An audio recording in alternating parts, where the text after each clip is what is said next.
What if your next breakthrough, the big idea that changes your life forever, was already inside you, waiting to be unlocked by a part of your mind you've never fully used?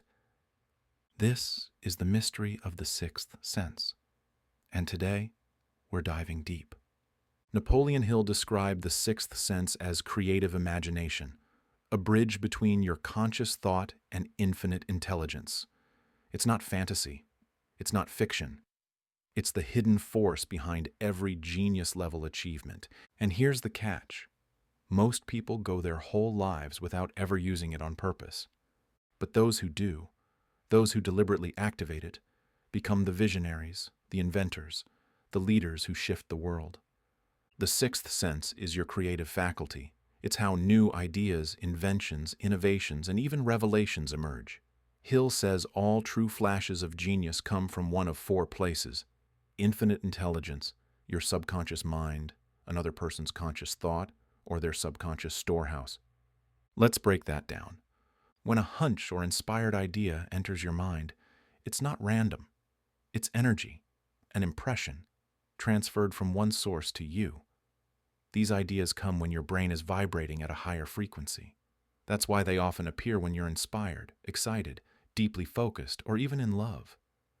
When the mind is stimulated by emotion, music, purpose, or any of the 10 mind stimulants Hill lists, it rises above ordinary thought.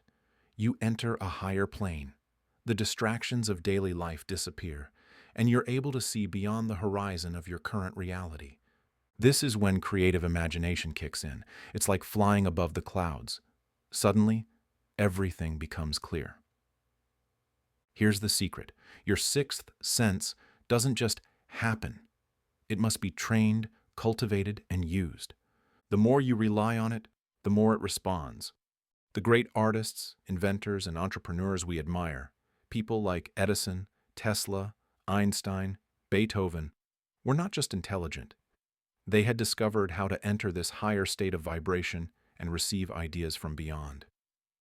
Hill tells us about Dr. Elmer Gates, a lesser-known genius who held over 200 patents. His method? He created a personal communication room, soundproof, dark, silent. There he would focus intensely on a problem, shut out all distractions, and wait. The ideas would flood in, so fast he could barely write them down. This wasn't magic. It was discipline. Gates tapped into his creative imagination with full intent. Another example is Henry Ford. He formed alliances with other brilliant minds like Thomas Edison and Harvey Firestone. Their thoughts influenced his. Their brilliance became fuel for his own. This is the power of thought vibration and the mastermind. Now let's talk about what makes someone a genius. Hill says the genius is not always the person with the highest IQ or most education. A genius is someone who learns how to stimulate their mind to a higher frequency. They step up the vibration of thought so powerfully that they tap into the creative faculty and receive answers most people will never access. That's how Edison discovered the light bulb, after more than 10,000 failed attempts. Not by logic, but by letting the subconscious and sixth sense deliver the solution. It's not about guessing. It's about raising your energy, holding the problem in your mind, and waiting with faith and receptivity. Let's be real, most people live stuck in the lower plane. They solve problems with the same mental tools they've always used: logic, memory, reason. That's fine for basic tasks. But when it comes to real innovation, vision, or transformation, that's not enough. You have to rise above. You have to activate the sixth sense. And the sixth sense doesn't just produce ideas, it shapes your conscience, it guides your decisions. It's the source of the still small voice that great leaders and creators trust above all else. Hill shares stories of orators and financiers who close their eyes before making big decisions. Why? To listen, to tap in, to allow that higher wisdom to speak. It works. The sixth sense is your most powerful, least understood faculty, and like any muscle, it gets stronger with use. So how do you use it? Start by regularly entering states of deep focus and stillness. Shut out distractions. Concentrate on your goals, your challenges, your desires. Stimulate your mind. Use emotion, music, love, purpose, sex transmutation. Whatever gets you into a high vibration state.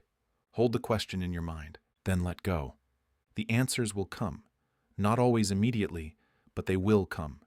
When they do, write them down, act on them. Over time, you'll train your subconscious to respond more often. You'll move through life with greater clarity, insight, and creativity. This is how you bridge the gap between ordinary and extraordinary. And finally, remember, sex energy, when transmuted, is the creative energy of all geniuses. It's the most powerful stimulant known to man. But unless it is redirected, it remains potential, not power. A genius learns to redirect it. A genius trusts the sixth sense. You can be that genius. Use your imagination, stimulate your mind, let infinite intelligence work through you, and watch how your life changes.